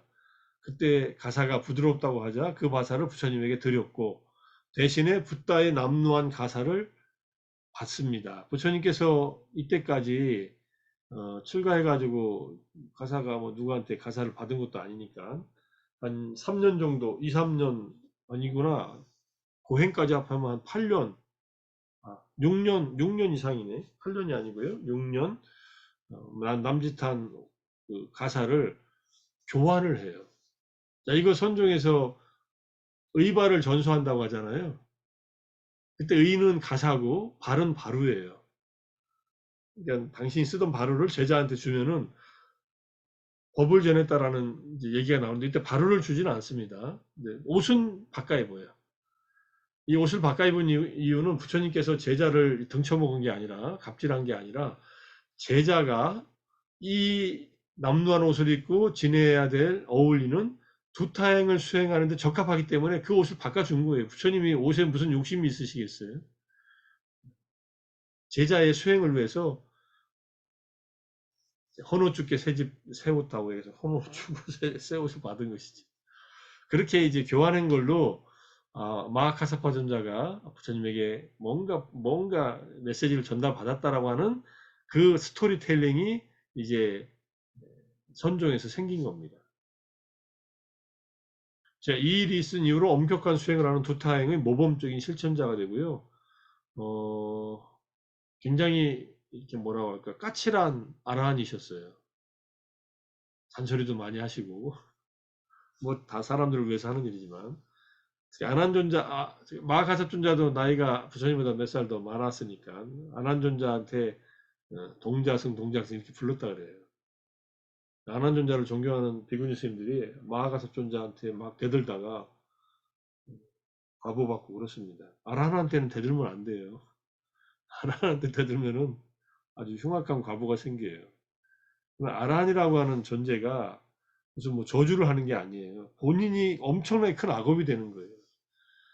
뭐 어떤 제자는 사리푸타 모갈라나 비난하다가 죽어요. 죽어서 지옥에 떨어져요. 몸에 종기가 나가지고. 절대로 수행자를 비난하면 안 돼요. 어려도 수행자는 비난하면 안 된다고 나와 있어요. 사미들도 비난하면 안 된다. 비난할 일은 없지만은 뭐 뒷담화 해가지고 그 스님이 어떠니 저 스님이 어떠니 하면 수행에 큰 장애가 될 수 있습니다. 하면 안 됩니다. 자, 여기까지 일단은 얘기했는데, 여기까지 얘기한 것 중에 뭐 더 얘기하실 거 있으면은, 그 다음에는 이제 고향 카필라 성으로 들어가는 얘기가 나오는데, 오늘 이제 다음 주에 했으면 좋겠고요. 뭐, 편하게 질문 있으시면 하십시오. 여기 제자분 이제 몇 분을 이렇게 저희들이 알게 되었는데 굉장히 유명하신 분들이 아닙니까? 늘 이렇게 듣던 분들인데 예. 그러면 우리가 알고 있는 아니면 경전에 나오는 많은 그 제자분들은 거의 다 초기에서 만난 분들인지 초기에 대표적인 제자들이 초기에 주로 만나신 분들이죠. 요렇게 마가다국을 중심으로 교화하시고 그다음에 사위성으로 가시고 그다음에 이제 카필라바토에 가서 왕자들이 왕창 출가하고 뭐 가는 곳마다 많은 젊은이들이 출가해서 부처님의 제자가 되니까 요 그래서 초기의 네, 승단이 형성되는 과정에서는 자세하게 기록이 돼 있어요. 율장에. 그래서 예. 그래서 저희들이 아는 분들은 거의 여기에서 나온다라고 봐야 되겠네요. 그러니까 아니요, 뒤에도 있을 수가 후대에 나오는 분들도 많아요. 근데 그 부처님의 그 제자, 유명한 제자 앙구타라니카야 그 으뜸품에 보면요. 출가한 비구 스님들, 비구니 스님들, 청신사, 청신녀, 대표적인 이 제자들이 나와요. 예. 몇십 명이 나오냐. 잠깐만요. 그게 어디 나오냐면 청정도론에 영상 주제를 주는 스승에 대한 얘기가 나오면서 숫자가 나옵니다. 영상 주제의 습득에서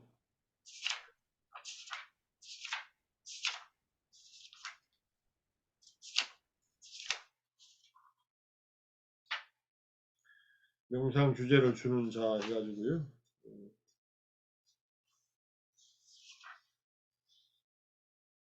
그때 세존이 열반하셨을 때는 80명의 상수제자 가운데 살아계신 분으로부터 직접 받으면 된다. 이 80명의 숫자가 그 저기에 나오는 거예요. 그 으뜸품에 나오는 음, 비구 비구니 우바세 우바이 80명. 그 숫자가 네, 80명이더라고요. 알겠습니다.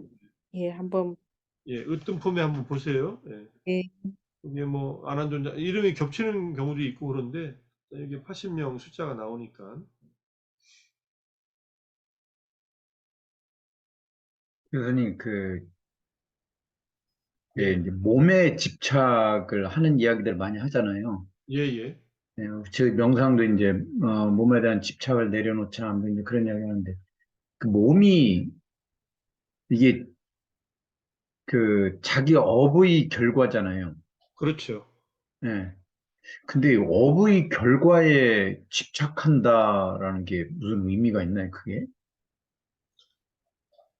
제가 그 아까 그 벤돌라 바라드바자 존자를 이제 경전에 찾다가 예, 바라드바자 경이라는 경전이 있어요. 제가 공유해 드릴게요.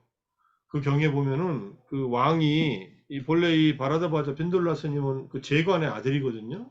신하의 아들이니까 불러가지고 뭐 그 왕이 질문을 합니다. 그 부처님의 제자들은 젊은데도 여인에 대한 욕망이 없느냐. 여인에 대해서 우리는 세속에 살면서 항상 여인을 보면은 욕망이 일어나서 힘든데 어떻게 젊은 분들이 출가해가지고 그런 유혹을 이기며 사느냐. 이렇게 질문을 해요. 대놓고. 그러니까 부처님께서 나이 많은 여인들은 어머니처럼 생각하고 나이가 비슷한 여인들은 누이처럼 생각하고 어린 여인들은 딸처럼 생각하라고 했다. 이렇게 이제 첫 번째 얘기합니다. 그러니까 왕이 그거는 우리도 그렇게 마음을 먹는데, 우리들은 나이 많은 어머니 같은 여인한테도 욕망이 일어나고, 젊은 동년배의 여인한테도 또 욕망이 일어나고, 욕정이 일어나고, 어린 여인들한테도 욕정이 일어납니다. 그럴 때는 어떻게 합니까? 그러니까 그때 이제 이 부정관 얘기를 합니다. 이 몸 32가지, 피부, 살, 뼈 32가지, 몸은 깨끗하지 못하고 아름답지 못하다는 그러한 영상을 또 부처님께서는 가르치십니다. 이렇게 얘기를 합니다. 우리가 하는 부정관이에요. 그러니까 자기 몸에 대해서 그렇게 하면서 밖에 있는 여인의 몸에 대해서 그렇게 생각한다는 거예요. 그거는 알겠습니다. 그렇게 하면은 도움이 될 것 같은데, 그래도 우리는 욕망이 일어날 것 같은데요. 이렇게 얘기하니까, 마지막에 핀돌라 바라드바자 이 아라한이 된 이분이, 그래서 부처님께서는 감각기관을 잘 지키라고 했습니다. 감관의 문을 지키라고. 그때 싸띠 마음 챙김으로 지키는 거예요. 요 얘기는 똑같은 얘기가 대반열반경에서 안한존자가 부처님하고 하는 대화에서 똑같은 얘기가 나와요. 여인을 만나면 어떻게 하면 좋습니까? 하니까 뭐 안한존자도 80이셨지만은 안한존자의 문제라기보다는 이제 후대 사람들을 위해서 했다고 볼 수 있는데, 똑같은 방식으로 가족으로 생각해라, 또는 부정관을 하라, 그 다음에 마지막에 마음 챙김으로써 감각기관을 지켜라. 그래서 눈으로 볼 때 전체상과 부분상을 보지 말라, 이렇게 얘기가 나오거든요. 그래서 결국은 이제 석천 선생님 질문했듯이 이 몸이 이게 업의 결과로 생긴 이 몸에 우리는 이게 내 몸이라고 집착하고, 이 몸에서 일어나는 감각적 쾌락이 즐거움이고 행복이라고 생각하고, 그 쾌락을 얻기 위해서 안입이 설신의에 합당한 대상들을 찾잖아요. 그죠?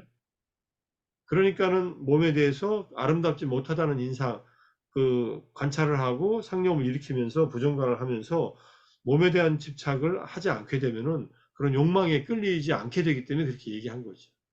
그러니까 업의 결과로 생긴 이 몸이 다시 새로운 욕망과 분노를 일으키는 그 번뇌가 일어나는 토대이기도 하니까, 이제 그걸 이제 차단시켜 주려고 부정관을 하는 거죠. 그 부정관으로도 안 되니까, 안 되면은 이제 감각기관의 문에서 사띠를 작동시켜서 개정회를 개를 지키고 삼매를 이루고 지혜를 닦아서 이제 감각기관의 문을 보호하라고 하는 말씀을 하신 겁니다. 3단계로 이제 우리 근데 몸이, 감각기관에 대한 네, 보호는 별로 뭐 이렇게 아주 디테일하게 뭐 이야기하시는 게 없네요. 감각기관에 대한 보호요? 네. 아니, 그게 그 경전이죠. 눈으로 대상을 볼 때 전체상과 부분상을 취하지 말라, 쭉 얘기를 하세요. 그 다음에 귀, 눈, 귀, 코, 여, 몸, 마음에서 대상을 볼 때, 자기 몸에 대해서도 그렇고 타인의 몸에 대해서도 그렇고, 일단 자기 몸에 대한 그 아름답지 못하다는 명상을 하면은 그걸 타인에게도 안과 밖으로 적용시킬 수 있잖아요. 그래서 제가 그 경전 근데, 공부 끝나면 올려드릴 테니까. 근데 제가 이 궁금했던 게, 이제 뭐 저희도 이제 뭐 나이가 들어가는데 뭐 그렇게 욕망이 있겠어요. 뭐 이제 그런 것보다 이렇게 결국 모든 번뇌가 다 몸에 대한 집착에서 나오는 거 아닌가. 그런 거죠. 나이가 먹어도 뭐 몸에 이제 대한 집착과 정신적인 경험에 대한 집착도 강하지요. 근데 정신적인 경험은 주로 이 선정을 경험한 그 삼매를 경험하면은 삼매에서 경험된 삐띠, 수카, 오페카, 희열과 기쁨, 행복과 그 다음에 평정심에 집착을 하죠. 근데 그 전에는 욕망에 집착하죠. 감각적 욕망. 근데 뭐 나이 들어서도 맛있는 거 먹고 싶어 하고, 나이 든다고 해서 성욕이 없어지는 거 아니라고. 줄잖아요. 그런 게 이제 또 줄기도 줄긴 하고 하는데 이제 또 없어지진 않아요. 무관심해지기도 하고. 당연히 줄지요. 주는데 없어지진 않잖아요. 남성들은 그래요. 여성들은 좀 다른 면이 있어. 여성들 중에서도 그런 여성들이 있을 수 있고, 그건 뭐 남성이 더 강한 것은 사실이에요, 실제로. 그러니까 그러니까 왜 그렇게 자기 업에 집착을 하는지 그래서 몸이 업의 결과니까 결국은 어, 몸에 집착하는 그 자체가 자기 업에 집착하는 거 아닌가. 그러니까 자기가 번뇌에 의해서 업을 지어서 결과로 생겨난 이 몸을 내 몸이라고 생각하고 살잖아요. 이게 집착이죠. 자아관념이 이미 딱 달라붙어 있으니까. 그래서 평생을 이 몸을 보살피고 먹이고 입히고 재우고 씻고 닦고 바르고 뭐 이 몸 가다듬다가 이 몸 먹여 살리느라고 평생을 살아요. 그러니까요. 그 모든 번뇌가 결국은 자기 업에서 법의 나와서 결과인 몸을 나라고 생각하니까 그래요. 그리고 이 몸을 그렇게 애지중지하니까 그래요. 몸도 그렇고 마음도 그렇지만 주로 몸이죠. 몸이 불편하면 뭐 다 불편해지니까. 몸에 대한 그런 애착이나 집착이 너무 강해서 그것 때문에 이 몸이 이렇게 생긴 거니까. 가래와 무지 때문에 우리가 이 생을 받는다고 하잖아요. 가래와 무지는 번뇌고 거기에 대한 강한 집착이 있어서 새로운 생존 형태가 생겨나니까 그것이 이 태어나게 된 이 존재하는 중생들의 기본적인 성향이죠. 뿌리죠, 뿌리. 암환심이 이제 이 몸에 대해서 또는 오운에 대해서 전체적으로 집착을 하는 마음이 그게 오치온 고잖아요. 그러니까 이제 요즘 그런 생각이 들더라고요. 이렇게 그러니까 젊었을 때는 이제 그 혈기에 의한 어떤 그런 또 욕망이라든가 이런 게 있었던 반면에 이제 나이가 먹어가면서는 이제 또 자기 건강 이상한 뭐 이제 그런 거에 많이 이렇게 그러니까 뭐 막 관심을 갖고 이런다기보다 조금만 아프면은 금방 그거에 마음이 가고 그거에 또 막 번뇌가 일어나고 그거는 그런단 말이에요. 나이 먹어서가 그런 것만은 아니고요. 젊은 사람들도 건강 염려증이라고 하는 신경증이 있어요. 그러니까 몸을 이제 소중하게 생각하는 건 좋은데 지나치게 몸에 대해서 이렇게 너무 집착하면 별로 안 좋죠. 근데 건강을 유지하라는 얘기는 부처님은 하셔요. 음식을 제때 잘 먹고 충분히 걷고 음식은 절제하고 그게 건강에 유익하니까 부처님이 저녁을 먹지 말라고 했다는 얘기가 나와요. 초기 승단은 저녁을 먹었어요. 어떤 스님들은 저녁 먹지 말라 하니까 이제까지 우리 저녁 잘 먹었는데 왜 먹지 말라 하느냐. 우리는 그 계율을 따를 수 없다. 막 이렇게 부처님한테 비토를 놓다가 나중에 혼나죠. 그게 초기에 어디선가 스님들은 오후에 나가서 탁발해가지고 들어왔다는 얘기가 있어요. 그 탁발에 대한 얘기에서. 그러니까 처음부터 오후 불식을 하진 않았어요. 승단 전체가. 나중에 이제 날이 어둑해져가지고 탁발하러 들어가니까 여러 가지로 오해받는 거예요. 도둑으로 오해받기도 하고, 그리고 밤에 으슥한데 어둑어둑해지는데 다니면은 아무래도 여러 가지 위험을 만나잖아요. 또 유혹도 만나고. 그래서 저녁에 오후에는 밥 먹지 말라고 정해 버렸어요. 아라한들은 오후 불식을 하신 것 같은데 아라한이 못된 제자들 중에서 아라한이 지키는 개는 기본 8개예요.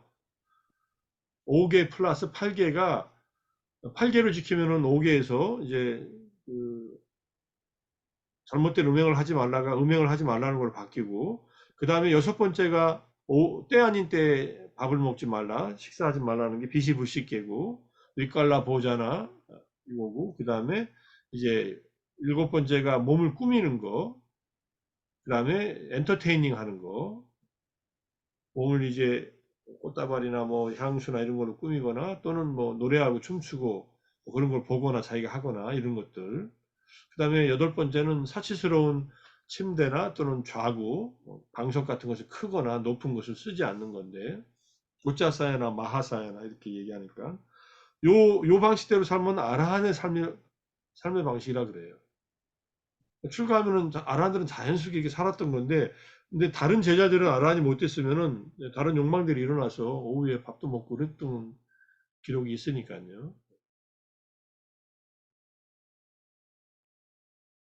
어쨌든 우리가 이 몸과 마음, 오온에 대해서 유신견이 강력하게 근본이 돼 있으니까 오온을 나라고 집착하는 마음, 그러니까 오온에서 뭔가 쾌락을 얻으려고 하고 오온을 즐기고 오온 중에서 색에 대한 즐김은 감각적 쾌락이고요.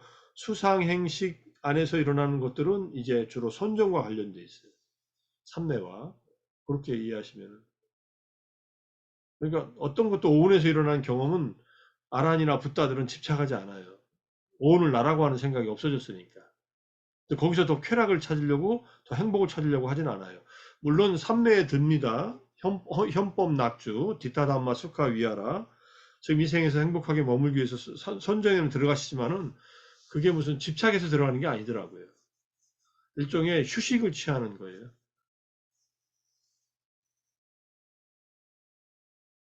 그러니까 부정관 수행은 욕망이 강한 제자들에게 부정관을 통해서 감각적 욕망, 성적인 욕망을 가라앉히라고. 나중에 나오지만은 난다라고 하는 자기 이복 동생 결혼식 앞두고 있는데 데려가다가 억지로 출가시키잖아요. 그 다음에 자기 부인 생각 때문에 수행 못하고 있으니까 부처님이 히말라야하고 그다음에 천상에 올라가서 히말라야 가서 원숭이 보여주고 천상에 올라가서 천녀들을 보여주거든요. 육계 천상에 천녀들이 있으니까. 천녀들을 보니까 자기 부인이 원숭이만도 못하다는 걸 알아요.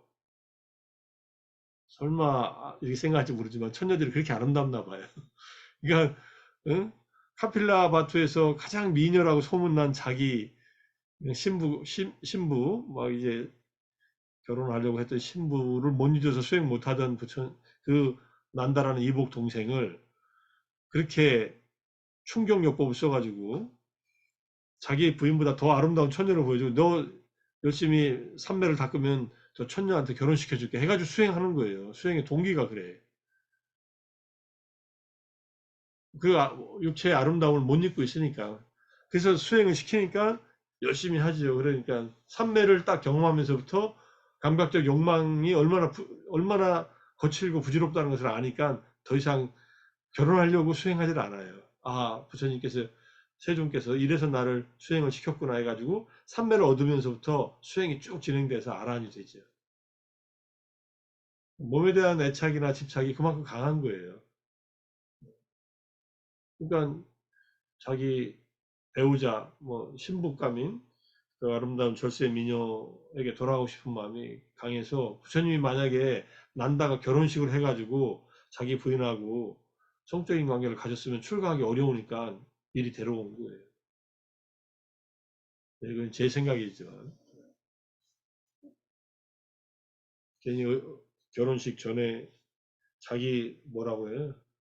제부가 될 사람들도 생가부를 만들어 놓고 결혼식도 못하고 자기 동생은 출가시켜가지고 절에서 그냥 끙끙대고 이제 나는 누구고 나는 어디에 있지 하고 이렇게 고민하면서 자기 신분만 생각하다가 그게 다 우리의 욕망입니다. 결국 벗어나기가 쉽지 않죠.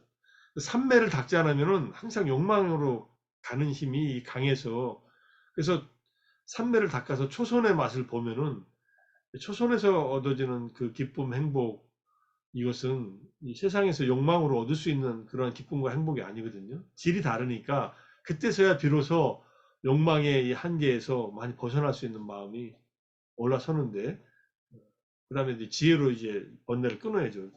삼매로 번뇌를 누르고 지혜로 끊어야 되니까 그 전에는 항상 욕망에 시달려요. 결국은 감각적 욕망에. 그래서 부정관을 하는 거죠. 자, 이제 앞으로 남은 교재는 뭐 한 3, 40페이지 정도 남은 것 같고요. 한 서너 번 더 하면 마칠 것 같고, 다음에 우리가 공부할 것을 제가 뭐 다른 걸 하려고 하다 일단 이 책을 일단 공부하는 걸로 이렇게 하겠습니다. 이 책의 내용은 제가 단톡방에다가 올려드리겠습니다. 제가 이 책으로 샀지만은 이북으로도 샀고, 모비 파일하고, 그 다음에 제가 위즈덤에 이 책 사느라고 돈을 얼마 썼냐. 6만원, 그 다음에 50불, 그 다음에 이북 사는데 30불. 야, 한 7, 8만원 들었네요. 돈 많이 들었네. 어쨌든 돈 들은 건 돈 들은 거고, 위즈덤에 1년 회원가입하니까 그 46불인가 들었거든요. 그러니까 이게 다 다운받아졌어요. 그래서 제가 오늘 구글로 자동 번역을 했어요. 총 챕터가 6개인데 챕터 2까지 구글로 일단 자동 번역을 해놨고 쭉 자동 번역을 이제 5천자 안에서 자동 번역이 되니까 그래서 구글이 제일 낫더라고요. 구글하고 팝하고하고 뭐 다른 거하고 해봤더니 구글이 제일 그래도 얘는 구글은 정직하게 잘 번역하는 것 같아서 구글로 일단 해놨는데, 그건 제가 교정 봐서 나중에 수요일 날 공부하는 모임에서도 읽고, 이거는 이제 우리 공부는 이제 수요일 날 공부는 6월 달부터 시작하지만 이제 다음 주 지나고 비슷하게 시작할지도 모르겠네요. 우리는 경전 읽으면서 내용을 꼼꼼히 이제 분석해가면서 이렇게 읽고, 고요한 소리 모임은 이제 6월 7일부터 아마 시작할 때부터 하게 될 것 같고요. 비슷하게 시작할 것 같은데, 일단 먼저 이 책을 좀 읽겠습니다. 노블 추루스, 노블 패스 해가지고 사성제에 대한 얘기니까 뭐 이미 다 아는 내용들이지만 다시 한번 보주 스님의 정리한 그 문맥에서 한번 보기로 하고,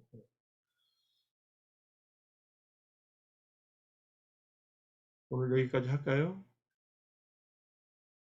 교수님, 133쪽까지. 예, 저 한 가지 잠시 그 순수 이빠사나를 보니까 마하시하고 세우민 수행이 나오던데 혹시 세우민 수행에 어떤 관련된 책이라든지 이렇게 추천할 것이 있으십니까? 많이 있고요. 인터넷에 들어가셔서 유튜브에서 예. 쇠우민 쳐보세요. 쇠우민 명상법. 그러면 제가 2014년도인가 16, 그때 가서 찍은 비디오 1시간짜리 그거 올려놓은 게 아, 있어요. 어, 교수님, 제가 찍어서 올려놨어요. 김재성 예, 쇠우민 명상법 이렇게 한번 쳐보세요. 예, 그거 한번 들으시고요. 예. 쇠우민 수행법에 대해서는 여러 가지 책들이 있어요. 영어로 된 책도 많고요. 지금 제가 갖고 있는 책도 있고, 제가 그 쇠우민 사회도의 그 파일이 있으면 그 골라가지고 제가 뭐 아, 보내드릴게요. 예. 예. 그렇게 혹시 그리고 있으시면, 인터넷상에 그 본문이 많이 공개되어 있지는 않아요. 우대자녀 사회도의 본문은. 예. 그래도 또 쇠우민 수행하는 분들이 한국에 많아가지고 또 여러 가지 단톡방도 있고 하니까 끊임없이 그 수행을 하시더라고요. 마음을 보는 거니까 예. 마음의 탐진치를 보는 수행부터 바로 들어가니까 몸이 우선, 중요한 게 아니라 마음을 바로 봐야 된다 이렇게 들어가는. 예. 우선 그러면 교수님 올려놓으신 그 유튜브 한번 먼저 이렇게 보고 예예, 한번, 한번 보시고요. 또 예. 한국의 많은 스님들이 세우민 방식으로 유튜브에 글을 많이 올려놓으셨어요. 예. 그럼 한번 세우민 찾아봐야겠. 수행법 이게 치면은 나올 거예요. 예. 그리고 제가 갖고 예. 있는 논문 세우민과 마하시를 비교한 그 석사 논문 같은 거 있으니까 예. 제가 공유해 드릴게요. 예. 감사합니다. 예, 예. 제 논문도 그 세우민 방식에 대해서 조금 써놨죠. 예. 2019년도, 그러니까 20년도인가? 한국의 윗바사나 수행이라고, 이렇게, 수행의 현황이라고 하는 거 쓴 거하고, 그 전에 또 쓴 거하고, 제 논문은 아마 어디 올라가 있을 건데, 이 논문 혹시 보셨어요? 아니요, 저는 이렇게 세우민에 대해서 생각한 지 얼마 안 돼가지고 아, 지금 예, 어떻게 예. 그냥 찾아볼까 하는 생각을 하고 예, 예. 있습니다. 제가 자료들 모아가지고 공유해 드릴게요. 예. 감사합니다. 예. 자, 오늘은 133쪽에서 마무리하겠습니다. 뭐, 다른 선생님들도 뭐든지 조금이라도 궁금한 거 있으면 질문하셔요. 어렵게 생각하지 마시고. 그렇게 공부하자고 지금 이 공부를 하는 건데. 이제 1시간 반을 제가 쉬지 않고 얘기하니까는 나중에는 머리가 띵해지더라고요. 그래서 이게 별로 효과적인 공부 방법 아닌 것 같은데. 그렇다고 이걸 읽으라고 할 수도 없고. 다음에 이제 이거 경전 읽을 때는 같이 읽으면서 한번 하나하나 생각해 보죠. 어쨌든 오늘은 여기서 마치고 다음 주에 또 뵙겠습니다. 네. 또 아침에들 뵙고요. 수고하셨습니다. 감사합니다. 사두, 사두. 나